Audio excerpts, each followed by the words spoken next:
सुंदर गवाही के लिए, आशीष भरी गवाही के लिए, और निश्चित जानिए कि हम सब इस गवाही के द्वारा आशीषित हुए हैं। Praise the Lord. आइए, अब समय होगा कि हम अपने मन को तैयार करें और परमेश्वर के वचन में जाएंगे। प्रार्थना करेंगे छोटी सी।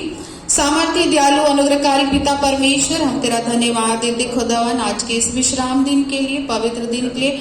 प्रभु, मैं अपने आप को आपके हाथों में सौंपती खुदा। आप अपनी पवित्र आत्मा की सामर्थ से भरकर मेरे मुख से वचन को बोलिएगा, ताकि पिता परमेश्वर वचन के द्वारा यहाँ प्रत्येक विश्वासी और मैं भी प्रभु परमेश्वर हम आशीषित हो सके।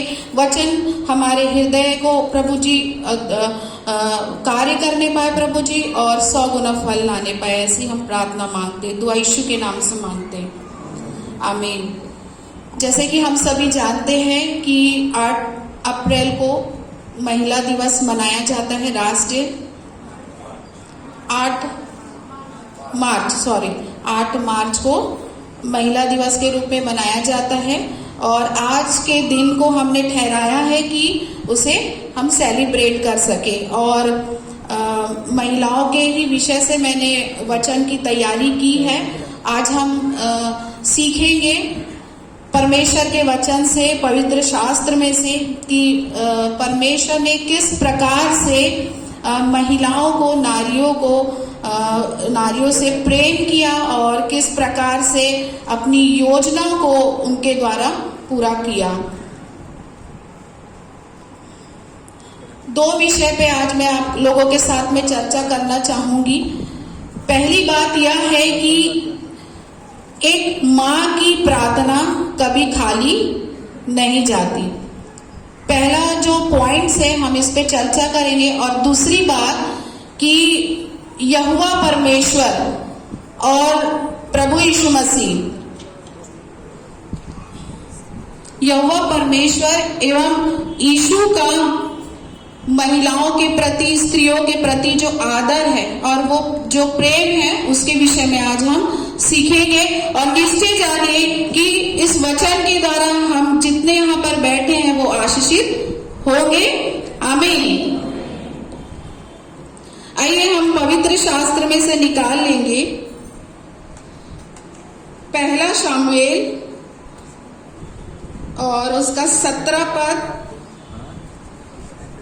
जिसे मिलता हुआ पढ़ लेंगे।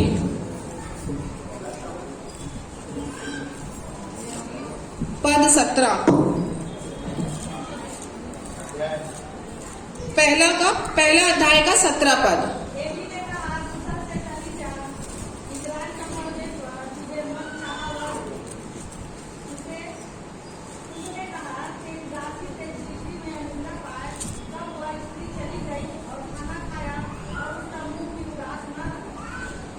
उन्नीस और 20 पद भी पढ़ेंगे।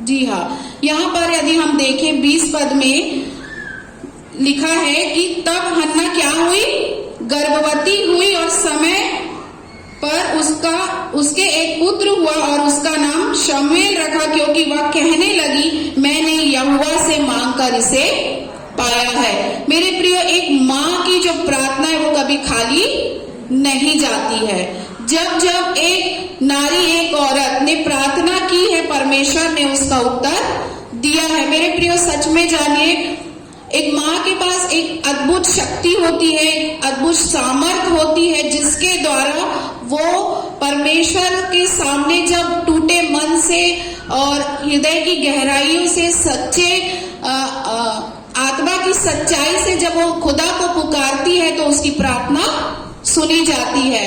और आज का जो वचन है मैं सारी महिलाओं को समर्पित करना चाहूंगी, और निश्चय मानिए कि खुदा आपको आशीषित करेगा, छुएगा, और उसके द्वारा हम आशीषित होंगे। और प्रभु की सामर्थ हमारे जीवन में काम करेगी कि हम दिन प्रतिदिन अपने जीवन को जीने पाएंगे और अपने परिवार को, अपने बच्चों को खुदा के समीपी में लाने पाएंगे। जिस प्रकार से यहाँ पर खुदा ने, परमेश्वर ने एक माँ की प्रार्थना को सुना और उसके बाद उसने कहा कि मैंने यहोवा से मांग कर इसे पाया है। उसके बाद हम निकाल लेंगे यूहन्ना 2 अध्याय,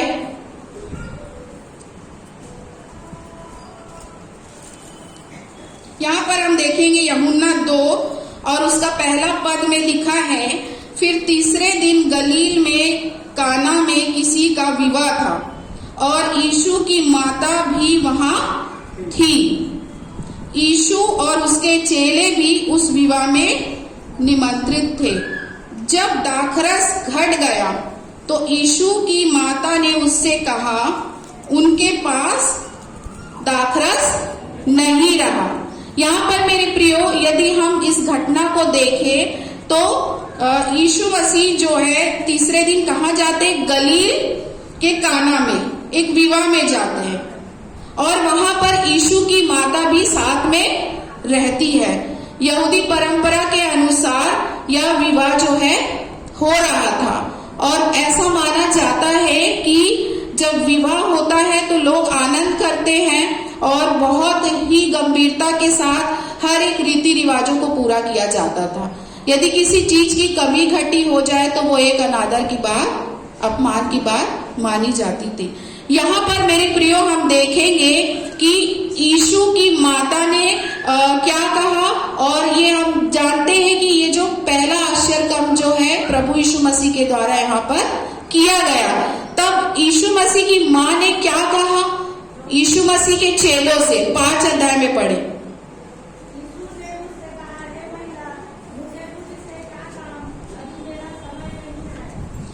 हाँ, यूहन्ना 2 और उसके 5 में क्या लिखा? उसकी माता ने सेवकों से कहा, जो कुछ वहां तुमसे कहे वही करना। यहाँ पर यीशु मसीह की माता जो है, माँ ने चेलों से कहा कि सुनो, जो प्रभु यीशु मसीह कहेंगे वही करना।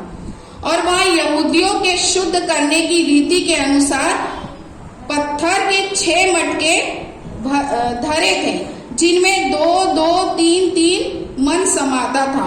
और 7 पद में यीशु ने क्या कहा? पढ़िए।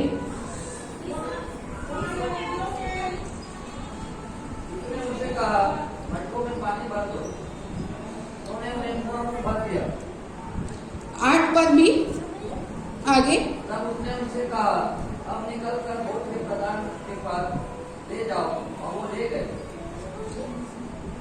जी हाँ, और 9 पद से और आगे देखें तो लिखा, जब भोज के प्रधान ने वह पानी चखा तो दाखरस बन गया था।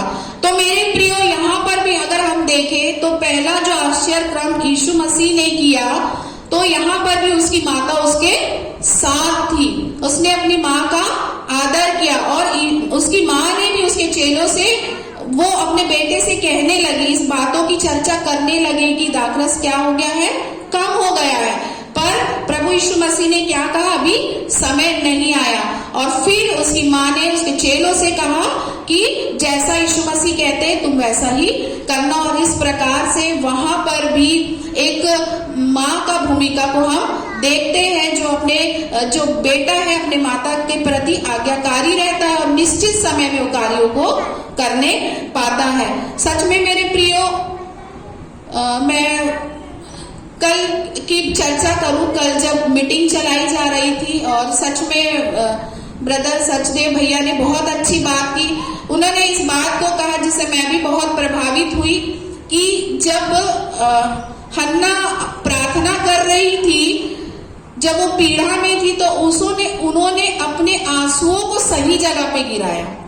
उसने अपने आंसुओं को किसी अपने भाई बहन के पास नहीं गिराया, ना अपने रिश्तेदारों के पास गिराया, ना कहीं अपने पड़ोसियों के पास गिराया। उसने अपने आंसुओं को, अपने दुख को खुदा के भवन में गिराया और उसका प्रतिफल वो पाई, क्योंकि खुदा कहता है कि मैं तुम्हारे आंसुओं को कुप्पी में रखता हूँ। और ये बात हमको सीखना है मेरे प्रियो कि हम जो मनुष्य कई बार अपने आंसुओं को सही स्थान पे गिराते नहीं, हम इधर उधर ताकने लगते हैं। हम मनुष्यों की ओर, अपने घर वालों की ओर, अपने पड़ोसियों की ओर, भाई बहनों की ओर, रिश्तेदारियों की ओर निहारने लगते हैं, लेकिन उसका प्रतिफल क्या हमें मिलता है?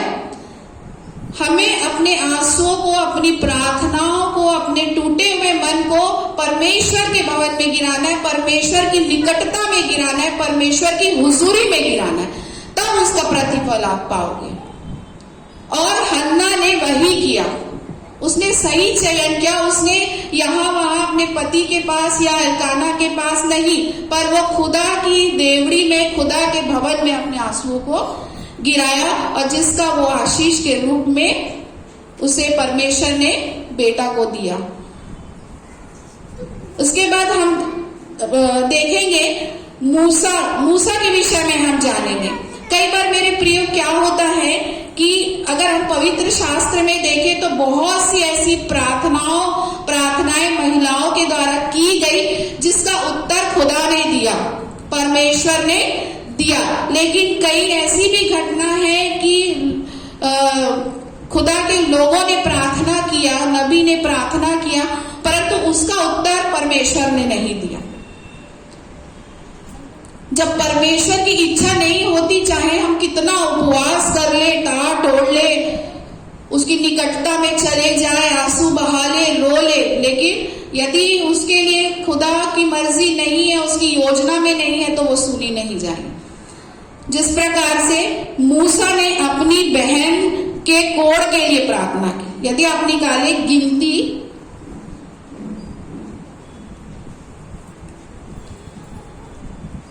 12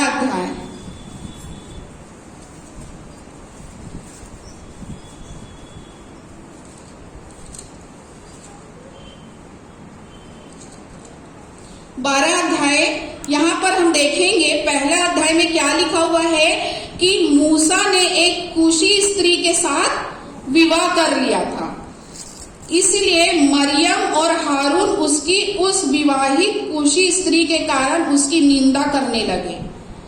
दूसरा पद को पढ़ेंगे। उन्होंने कहा, क्या यहोवा ने केवल मूसा ही के साथ बात की है? क्या उसने हमसे भी बातें नहीं की?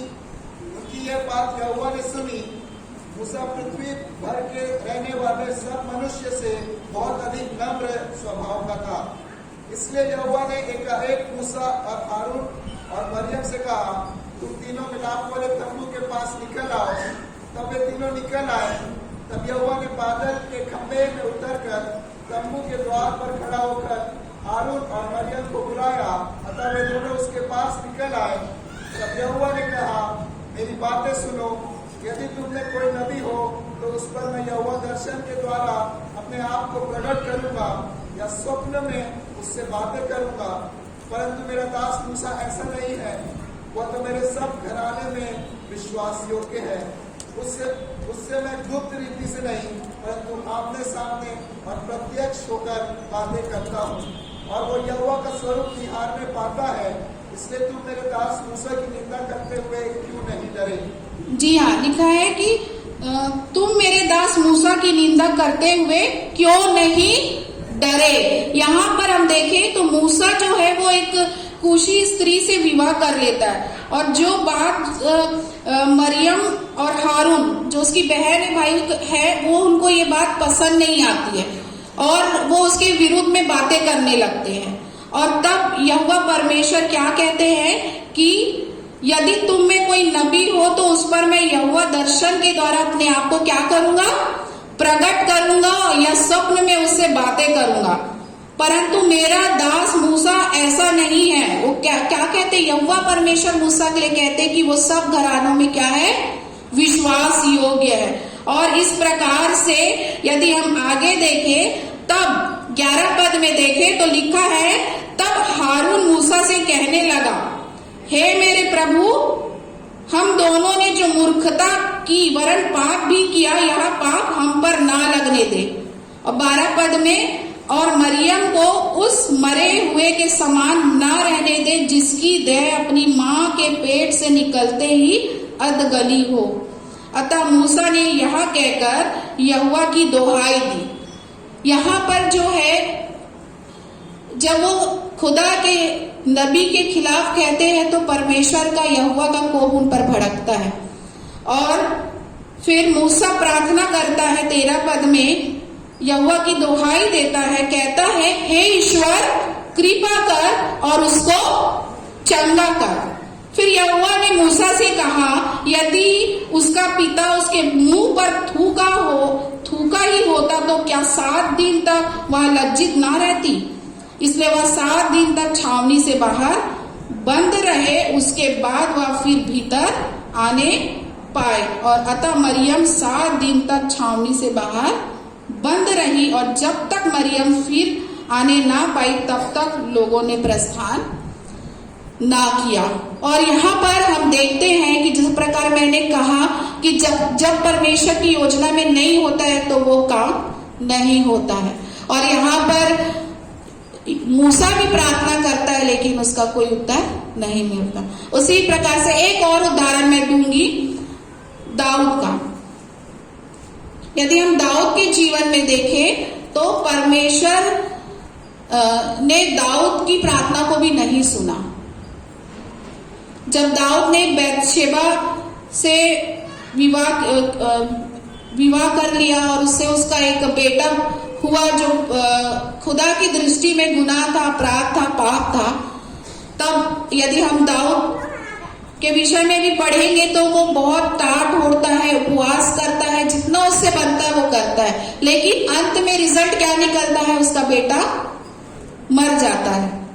मेरे प्रियो, कहने का यह अर्थ है कि हम अगर पवित्र शास्त्र में देखें बहुत सी ऐसी महिलाएं भी पाई जाती है जिन्होंने प्रार्थना किया और उसका उत्तर खुदा ने दिया। यदि हम एस्तेर के जीवन से देखें तो उन्होंने अपने प्रजा के लिए उपवास किया और प्रार्थना किया और खुदा ने उसकी बात को सुना। उत्पत्ति 30 अध्याय और उसके 22 से लेके 24 पद तक पढ़िए, क्या लिखा हुआ है।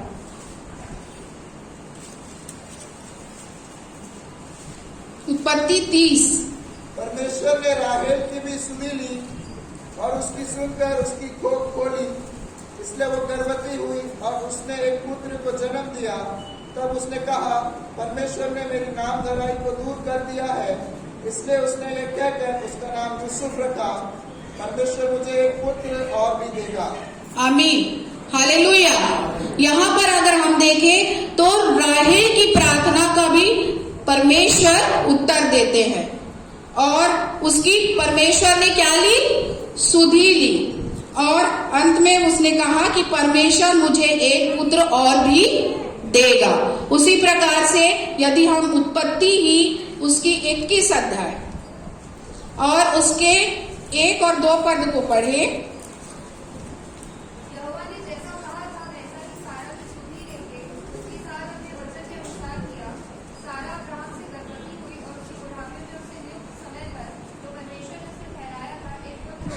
हालेलुया।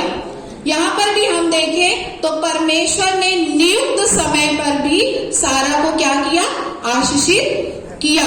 यदि हम आगे और भी वचन में देखें तो परमेश्वर की कृपा दृष्टि हमेशा से नारियों पर बनी रही, महिलाओं पर बनी रही और अपने योजना के लिए परमेश्वर ने उन्हें इस्तेमाल किया।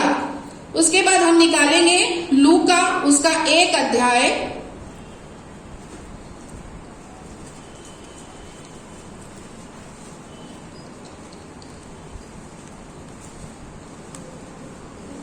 लूका 18 अध्याय यहाँ पर हम देखेंगे अधर्मी न्यायाधीश और विधवा का दृष्टांत। यहाँ पर भी परमेश्वर प्रभु यीशु मसीह ने अपने चेलों को एक बात सिखाई।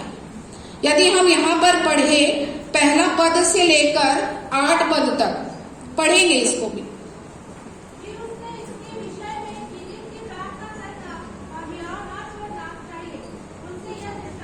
एक मिनट, यहाँ 1 पद में लिखा है कि इसके विषय में कि नित्य प्रार्थना करना और याद ना छोड़ना चाहिए, उनसे यह दृष्टांत का। यहाँ पर जो है प्रभु यीशु मसीह अपने चेलों को एक दृष्टांत के द्वारा समझा रहे हैं। उसके बाद आगे देखिए क्या लिखा हुआ है।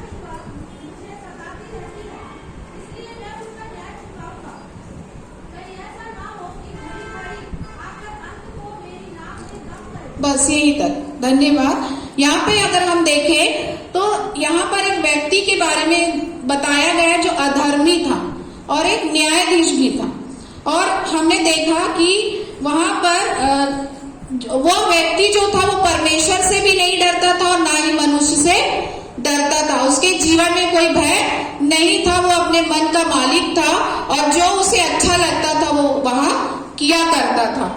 और जैसे कि हम देखते हैं कि वहां पर लिखा है कि 5 पद में, यह विधवा मुझे सताती रहती है इसलिए मैं उसका न्याय चुकाऊंगा। 3 पद में देखें तो लिखा, एक विधवा भी रहती थी जो उसके पास आकर कहा करती थी, मेरा न्याय चुकाकर मुझे मुद्दई से बचा। अर्थात वो प्रतिदिन उसके पास जाकर कहती थी कि मेरा न्याय चुका, मेरा मुद्दा चुका। इतना परेशान कर दी कि वो इतना बलशाली व्यक्ति जो कि न परमेश्वर से डरता था न मनुष्य से डरता था, वो उस विधवा औरत से क्या हो गया, परेशान हो गया। और उसके बाद वो कहने लगा 5 पद में, ये विधवा मुझे सताती रहती है इसलिए मैं उसका न्याय चुकाऊंगा। कहीं ऐसा ना हो कि घड़ी घड़ी आकर अंत को मेरे नाक में क्या कर दे, दम कर दे। वो इतना परेशान हो गया। और इस कारण से जो व्यक्ति अधर्मी था, परमेश्वर का भय नहीं मानता था, उसने उस विधवा का क्या चुकाया, न्याय चुकाया। और तब प्रभु यीशु मसीह जो है अपने चेलों से कहते हैं, सुनो 6 पद में, यह अधर्मी न्याय क्या कहता है, इसलिए क्या परमेश्वर अपने चुनो हुओं का न्याय ना चुकाएगा जो रात दिन उसकी दुहाई देते रहते हैं। हालेलुया।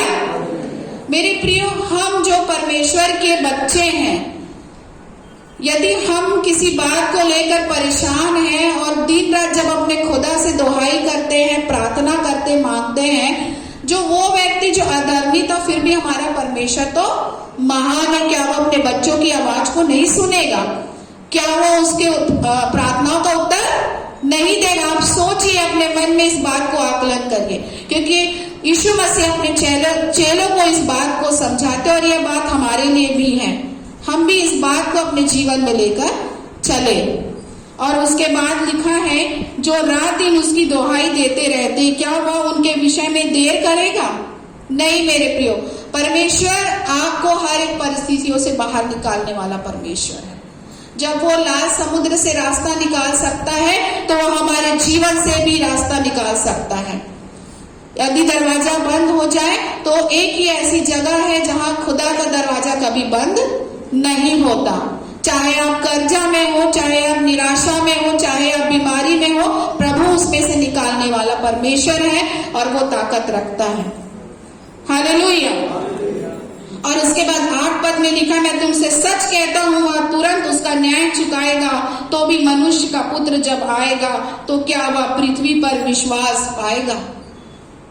मेरे प्रियो, परमेश्वर ने सबको योजना के तहत यहाँ पर रखा है और अपनी योजना के तहत जब तक समय ना आ जाए वो आपको इस्तेमाल नहीं करेगा। और जब योजना में समय आ जाएगा तो प्रभु आपको भरपूरी से यहाँ पर खड़ा करके आपको इस्तेमाल करेगा। जिस प्रकार बहुत सुंदर रीति से बहन यहाँ पर गवाही दी, वो कहती है कि मुझे यहाँ खड़े होने से भी डर लगता था, बोलने से भी डर लगता था, लेकिन जब परमेश्वर की आत्मा लोगों को चुन लेता है और उसे इस्तेमाल करना होता है तो वो इस्तेमाल करता है। और इस प्रकार से हम देखने पाते हैं कि किस प्रकार से एक विधवा का उदाहरण लेते हुए प्रभु यीशु मसीह ने अपने चेलों को समझाया। उसके बाद हम देखेंगे एक गवाही मैं आप लोगों को बताना चाहूंगी। जब मुझे कल रात में ही कहा गया कि आपको आज वचन का प्रचार करना है और मैंने रात भर परमेश्वर से बैठ के प्रार्थना किया और प्रभु ने मेरी अगुवाई की और ये 2 विषय परमेश्वर ने मुझे दिया और मैंने खुदा से मांगा था कि प्रभु मुझे कुछ नया विषय दे, कुछ मैं नया बोलना चाहती हूँ। और प्रभु ने ये बातें मेरे सामने रखा, क्योंकि वही एल्काना, हन्ना, पनिन्ना, एस्तेर की बातें हम सब सुनकर क्या हो गए हैं, समझ गए हैं।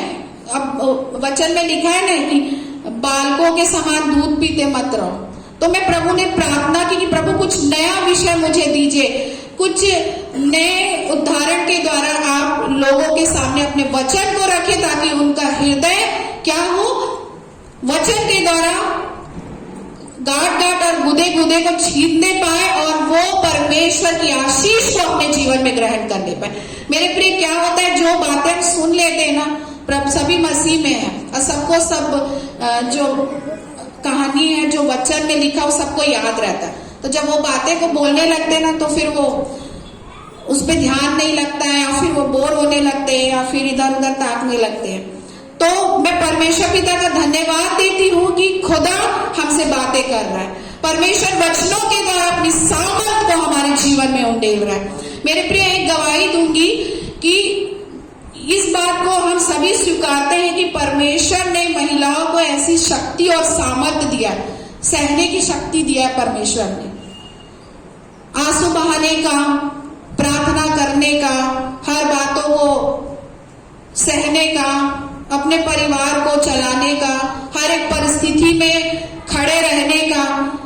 कई बार ऐसे उतार चढ़ाव आते हैं कि जो महिलाएं टूट जाती, बिखर जाती, अपने दुखों को कह नहीं पाती, फिर भी वो अपने आप को संभाले रखती है। जिस प्रकार से हन्ना के जीवन में देखा, क्या कम तकलीफ थी उसके जीवन में, कितनी परेशानियों से वो गुजर रही थी। सारा के जीवन में देखे कितनी उम्र चले गई, फिर भी उसने अपने आप को संभाला। मेरे प्रिय, एक सच्ची घटना मैं आप लोगों को बताऊंगी। एक स्त्री थी, महिला, जो कि हॉस्पिटल में एडमिट थी और उसका बच्चा बीमार था, और तभी एक प्रभु की दासी वहां पर आती है और उसके लिए प्रार्थना करती है, और बड़े आंसुओं के साथ रो रो कर वहां पर प्रार्थना करती है और कहती है कि प्रभु, यदि आप इस स्त्री के बच्चे को चंगा कर दोगे तो मेरे घर में जो बच्चा आएगा, दूसरा बच्चा, मैं उसको आपके सेवा के लिए समर्पित कर दूंगी।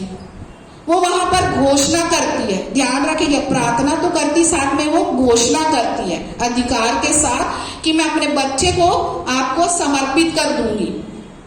और प्रभु उसकी प्रार्थना को सुनता है और उस महिला का जो बच्चा होता है वो चंगा हो जाता है, और फिर वो महिला गर्भवती होती है और उसे एक बेटा उत्पन्न होता है, और वो उसका नाम स्पीक रखती, बोलना।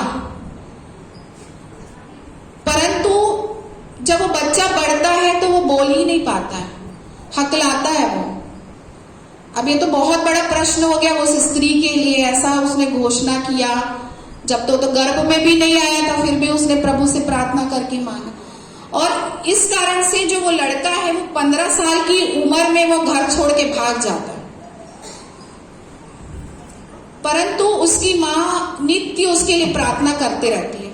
और जब वो 17 साल की आयु में होता है, और एक बार जब वो अपने फ्रेंड्स के साथ में फुटबॉल खेलता, अचानक वो गिर जाता है और बेहोश हो जाता है, और तभी उसको हॉस्पिटल में एडमिट किया जाता है। तो पता चलता है कि उसको टीबी की बीमारी है, और वो 160 दिन तक बिस्तर में पड़ा रहता है। और तब उसकी माँ उस जगह पर, उस हॉस्पिटल पर आती है, और वो उसके लिए प्रार्थना करती है, और खूब प्रार्थना करती है, और वो बातों को, वो अपने जो वचन, जो उसने घोषणा की थी, वो उस पर अटल रहती है कि प्रभु, इसको मैं आपकी सेवा के लिए समर्पित करूंगी। लेकिन क्या हमको उत्तर मिला? वो तो बोल भी नहीं पा रहा, बोलने में हकला, ऊपर से उसको टीबी की बीमारी हो गई, अब उसके पास तो जीवन भी नहीं बचा था, तो फिर क्या? और उसकी माँ निरंतर उसके लिए प्रार्थना करती है, और तभी पता चलता है कि प्रभु का दास उस शहर पे आया हुआ है, और बड़ी आराधना मीटिंग चलाई जा रही। वो अपने बेटे को गाड़ी में रखती है और उस मीटिंग पर लेके बड़ी आशा के साथ जाती है, और एक कोने में वो बैठ जाती है। और जब खुदा का बंदा दुआ करता है, प्रार्थना करता है, वो उसके पास आता है और वो उसके लिए प्रार्थना करता है। और देखिए, जो बातें मनुष्य के चित्त में नहीं उतरती, परमेश्वर ऐसे अद्भुत कामों को करता है। असंभव को संभव करने वाला परमेश्वर है। और हमारे 40 दिन के उपवास मीटिंग का भी जो उद्देश्य, वो थीम जो है, वो असंभव को संभव करने वाला परमेश्वर। हालेलुया। और प्रभु का दास उसके लिए प्रार्थना करता है, और वो लड़का चंगा हो जाता है। हालेलुया। उस दोबारा मिल जाती, वो बोलने में भी अच्छा हो जाता, उसे टीबी की बीमारी भी चली जाती। Praise the Lord. और मेरे प्रियो, वो उस व्यक्ति का नाम था ऑरल रॉबर्ट, और वो प्रभु का इतना बड़ा सेवक बनता है, प्रभु का दास बनता है,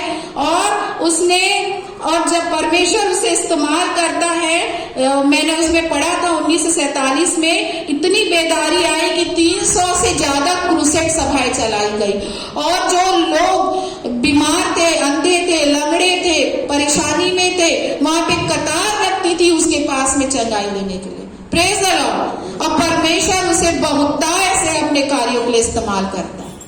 तो मेरे प्रियो, यहाँ पर हम देखते हैं कि एक माँ की प्रार्थना है वो कभी खाली नहीं जाती, बहुत शक्ति होती है। अगर एक माँ चाहे तो अपने बच्चों के सिर पर प्रार्थना करे, हाथ रखकर, तो प्रभु हर एक सिचुएशंस को बदलने वाला प्रभु है। और मैं महिलाओं से यही कहना चाहूंगी, माताओं से यही कहना चाहूंगी कि जब हम प्रार्थना करते हैं तो हम अपने बच्चों के सामने प्रार्थना करें, हम घोषणा करें, हम ये सोच के निराश नहीं हो जाए कि कुछ नहीं होगा, मेरा बेटा नहीं बदलेगा। नहीं, आप प्रार्थना करिए। और मेरे प्रियो, परमेश्वर तुरंत तो उत्तर नहीं देता, लेकिन धीरज धरना है, ढाढ़स बांधना है। 15 साल, 10 साल, 20 साल के बाद वो उत्तर जरूर देता है। हमें तब तक हियाब बांधना है, हियाब छोड़ना नहीं है। और प्रभु बहुतायत से उस बेटे को इस्तेमाल करता है। यदि आप YouTube में सर्च करेंगे तो उसके विषय में आप देखने पाएंगे। उसी प्रकार से एक और घटना मैं बताना चाहूंगी। एक लड़का था जिसका नाम मार्क आस्टो था।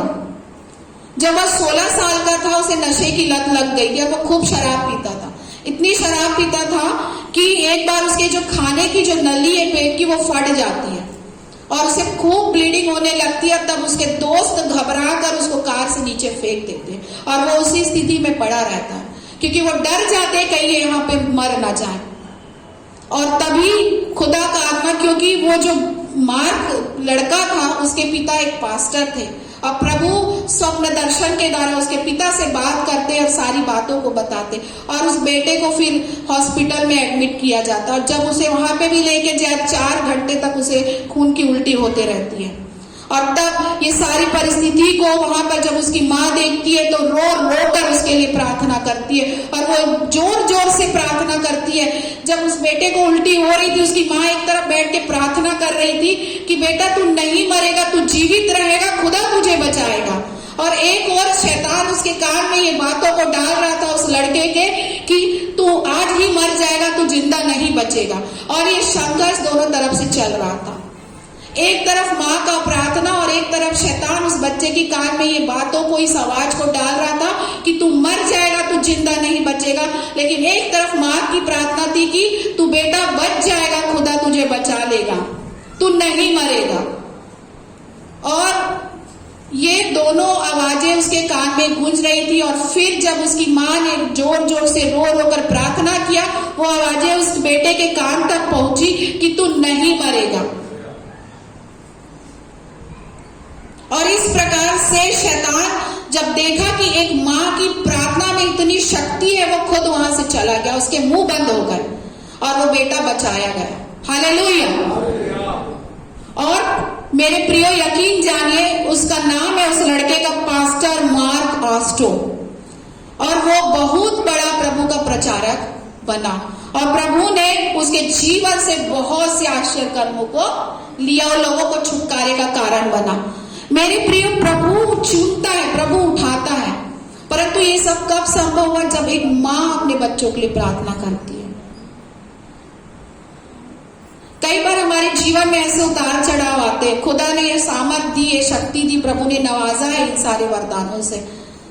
एक तरफ अगर मैं भाई के विषय में कहूँ, पिता के विषय में कहूँ, बुजुर्ग दादा के विषय में कहूँ, जो पुरुष होते हैं, प्रभु ने उन्हें भी अपनी सेवा के लिए चुना है। लेकिन अगर देखा जाए तो कई जब उतार चढ़ाव आते हैं, जीवन में ऐसी परेशानियां आती है, तो वो जल्दी निराश हो जाते, टूट जाते हैं, हिम्मत छोड़ देते हैं।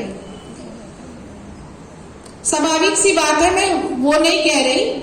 हम जो जीवन जीते उसमें हम परिवार से, मसीह में भाई बहन है, इस परिस्थितियों से हम गुजरते देखते हैं। लेकिन हम परमेश्वर पिता का धन्यवाद देते हैं कि, और एक बात और कहूंगी, यदि कोई स्त्री या महिला कुछ चीज को करने के लिए ठान लेती है तो वो हिम्मत नहीं हारती और वो उसे पूरा कर रहती। जब उसकी बातें जब उसके परिवार में आ जाती है या कोई बातें उसके बच्चे के ऊपर आ जाती है। और मेरे प्रियो, यदि हम मत्ती 2:13 अध्याय में देखें, यहाँ पर भी परमेश्वर ने कितनी सुंदर रीति से महिलाओं को अपने लिए योजना के तहत में इस्तेमाल किया। निकालेंगे मत्ती 2 अध्याय और उसका 13 पद पढ़े। उसके चले जाने के बाद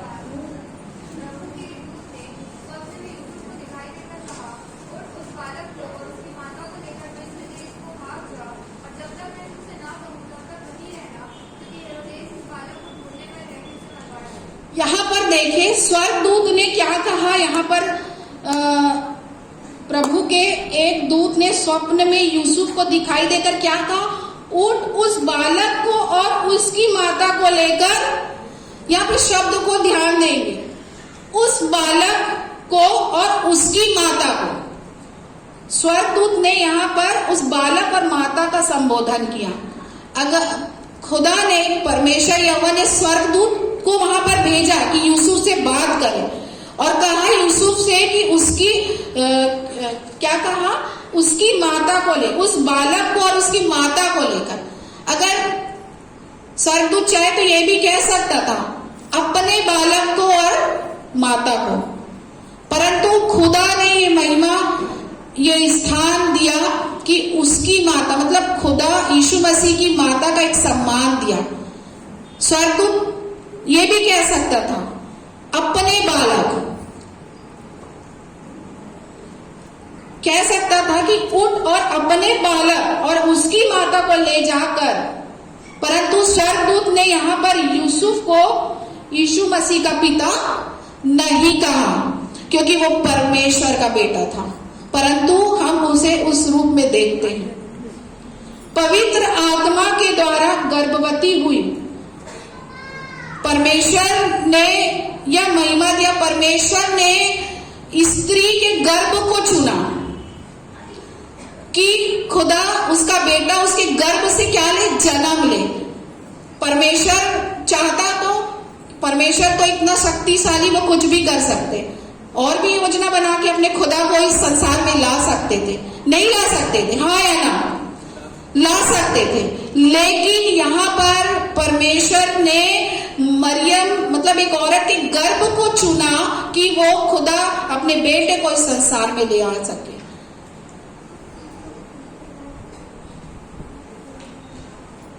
ये बहुत ही सम्मान और आदर की बात है। मैं प्रियो ये कहना चाह रही हूँ, बताना चाह रही हूँ कि परमेश्वर ने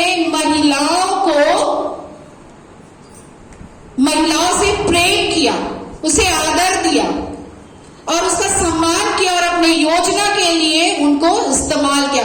बहुत से उदाहरण मैंने आपको वचन में से बताया। परमेश्वर हर किसी की प्रार्थना को सुनता है, परंतु मां की प्रार्थना में एक अलग शक्ति होती है। मेरे प्रियो, जब क्रूस पर यीशु को चढ़ाया गया था, तब यीशु मसीह ने अपनी मां की चिंता करते हुए क्या कहा यूहन्ना से कि इसकी क्या करना, सुधि लेना। वहां पर भी प्रभु यीशु मसीह ने अपनी मां की चिंता की। मेरे प्रियो और मेरी बहनों, मैं यही कहना चाहूंगी सभी से कि आप रोकर, मांगकर, गिड़गिड़ाकर प्रार्थना करना आप छोड़ दें। आप घोषणा करिए, अधिकार के साथ घोषणा करिए और परमेश्वर से मांगे, जिस प्रकार से उस मां ने अपने बेटे के लिए, जबकि वो तो गर्भ में था नहीं, फिर भी उसने घोषणा किया, विश्वास किया। आप भी जब ऐसी कोई परिस्थिति आपके जीवन में आती तो आप घोषणा करिए। करने वाला कौन है? हमारा खुदा है।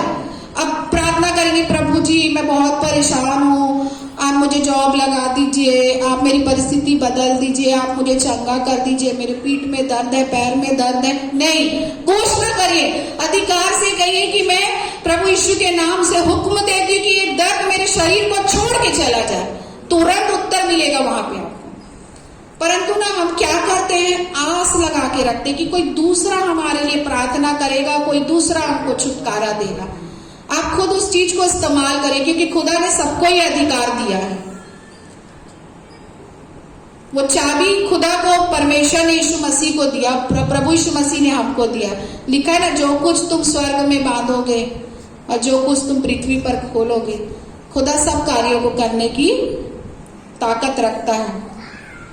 नीति वचन 31 अध्याय और उसका 16 और 17 पद पढ़िए, क्या लिखा हुआ है।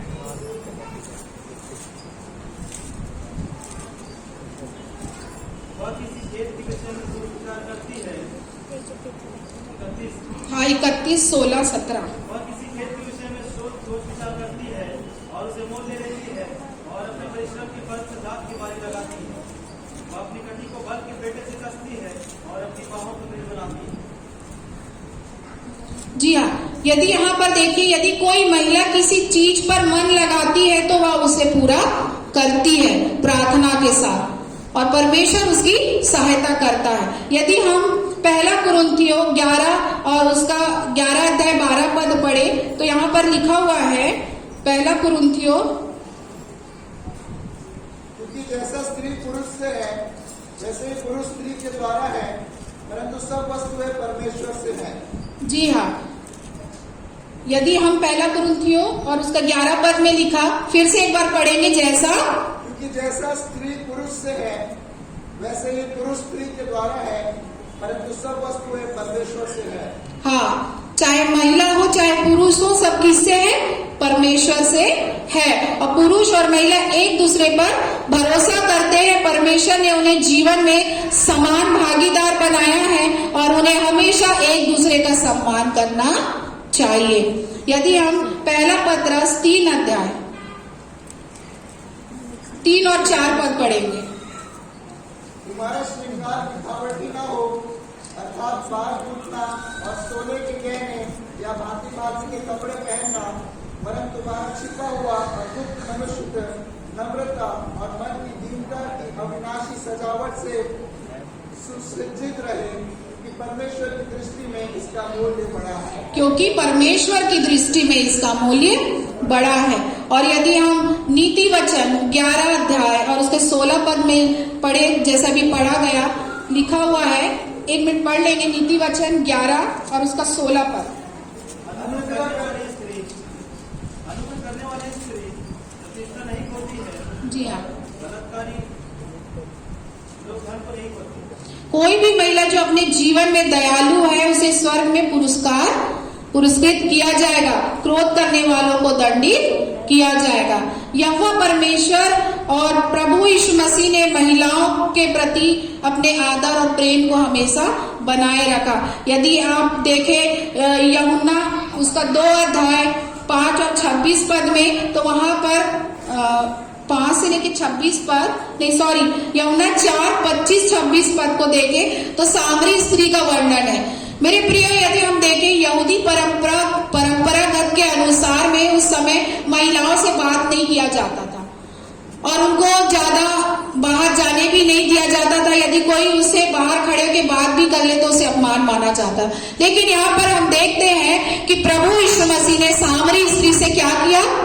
बात किया और उसके हाथ से पानी भी पिया। और जब उसके चेले इस बात को देखते हैं तो वो खुदा से कहते हैं। यहाँ पर में भी खुदा प्रभु यीशु मसीह ने कोई जात पात नहीं माना, कोई भेद नहीं माना। परमेश्वर ने प्रेम किया और उस महिला का आदर किया, इज्जत किया और उसके हाथ से पानी पिया और उससे बात किया। उसी प्रकार से मत्ती 9 अध्याय और उसके 22 पद में देखे तो 12 साल से बहने वाली बीमारी से ग्रसित महिला को भी खुदा ने, प्रभु यीशु मसीह ने चंगा किया।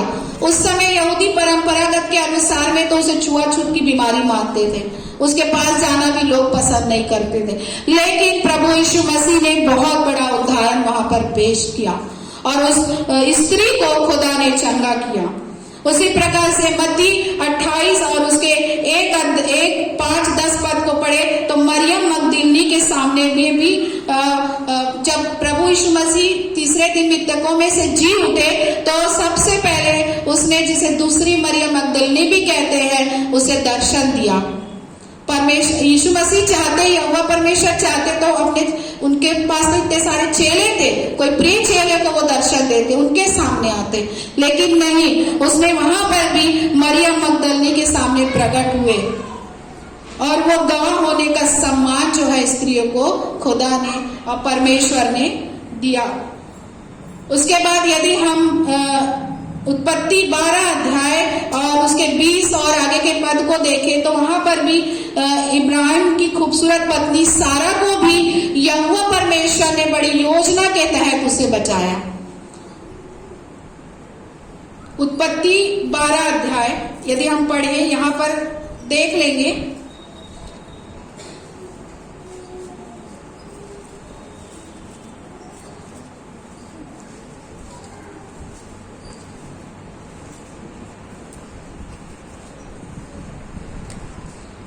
उत्पत्ति 12 उसका 14 पद। फिर ऐसा हुआ कि जब अब्राम मिस्र में आया तब मिस्रियों ने उसकी पत्नी को देखा कि वो अति सुंदर है, और फिरौन के हाकिमों ने उसको देखकर फिरौन के सामने उसकी प्रशंसा की, इसलिए वह स्त्री फिरौन के घर में पहुंचाई गई, और फिरौन ने उसके कारण अब्राम की भलाई की और उसको भेड़ बकरी, गाय बैल, घास दासिया, गधे गधिया और ऊंट मिले। परंतु यहोवा ने फिरौन और उसके घराने पर अब्राम की पत्नी सारे के कारण बड़ी बड़ी विपत्तियां डाली। तब फिरौन ने अब्राम को बुलवा कर कहा, तूने मेरे साथ ये क्या किया? तूने मुझे क्यों नहीं बताया कि वो तेरी पत्नी है? तूने क्यों कहा कि वो तेरी बहन है? मैंने उसे अपनी ही पत्नी बनाने के लिए लिया, परंतु अब अपनी पत्नी को लेकर यहाँ से चला जा। बस यहाँ तक। यहाँ पर जो अब्राहम है वो कहता है कि ये मेरी बहन है, और वो भी इस बात को स्वीकारती कि वो मेरा भाई है, और तब ये विपत्ति उस पर आती। लेकिन यहोवा परमेश्वर जो महान है वो नहीं चाहता था कि ऐसी कोई गलत काम हो, तो वो सपने के द्वारा उससे बात करता है और उसे मना करता है। तब वो व्यक्ति कहता है कि यहोवा परमेश्वर, मैंने अपनी खराई से, जिस प्रकार से इन दोनों ने कहा उसके हिसाब से मैंने सोचा और मन लगाया, परंतु इन्होंने झूठ बोला। तब परमेश्वर कहते जो हुआ सो हुआ, परंतु अब इसे यहाँ से जाने दे। और इस प्रकार से परमेश्वर ने अपनी बेटी को वहां पर दर्शन के माध्यम से बचाया। और निर्गमन 1 और 17 और आगे की पदों को पढ़ेंगे तो वहां पर भी हम पाएंगे 2 भाइयों ने अपनी जान पर खेलकर मिस्र में हुई शिशु हत्या से इब्रानी लड़कों को बचाया। यदि आप पढ़े तो वहां पर आप देखने पाएंगे। और नीति वचन 31 अध्याय और उसके 10 से लेके 15 पद पढ़े तो भली स्त्री, आदर्श रूपी स्त्री के विषय में वहां पे वर्णन दिया गया है। तो परमेश्वर ने और यहोवा परमेश्वर ने, खुदा ने, प्रभु यीशु मसीह ने बहुत ही सुंदर रीति से महिलाओं का सम्मान, आदर और अपनी योजना के तहत इस्तेमाल किया। आज मेरे प्रिय बहनों, मैं आप लोगों को यही कहना चाहूंगी कि हम परमेश्वर की योजना के अंतर्गत है। आप प्रार्थना करिए, वचन पढ़िए, और जब भी कोई ऐसी विपत्ति आती है परमेश्वर उसे पूर्ण करने में ताकत रखता है। मैं परमेश्वर पिता का धन्यवाद देती हूँ। जब मैं ये वचन बना रही थी मुझे बहुत सुंदर एक कविता मिली जो मैं आप लोगों के साथ शेयर करूंगी, और उसके बाद मैं अपने शब्दों को यहीं पर समाप्त करूंगी। किस प्रकार से पवित्र शास्त्र में औरतों को दर्जा दिया गया है, ध्यान से सुनेंगे। अगर आदम का अकेला रहना खुदा को भाया होता तो खुदा ने कभी हव्वा को न बनाया होता। अगर रखना होता हव्वा को कमतर आदम से तो उसने हव्वा को आदम की पसली से नहीं पांव के अंगूठों से बनाया होता। अगर देना ना होता इज्जत का दर्जा औरत को तो सारा को बुढ़ापे में मां ना बनाया होता। अगर भरना ना होता रूहे पाक से औरत को तो खुदा का बेटा मरियम के हम में ना समाया होता। अगर होता ना पाक रिश्तों का शाफी तो पतरस की सास का बुखार ना भगाया होता। अगर माफी होती जागीर सिर्फ मर्दों की तो गुनाहगार औरतों को पथरवा से ना बचाया होता। अगर देनी होती दोजक की आग औरत को तो सामरी औरत को जिंदगी का पानी ना पिलाया होता। अगर पैदा होकर बेटी बोझ होती माँ बाप पर तो मुर्दा लड़की को यीशु मसीह ने ना जलाया होता। अगर होती पाबंदी आशा पर तिलवे कलाम की पे जी उठने का पहला पैगाम औरतों ने ना पहुंचाया होता। हालेलुया। और ये कविता मैं अपनी आदरणीय अपनी महिलाओं को समर्पित करती हूँ। धन्यवाद।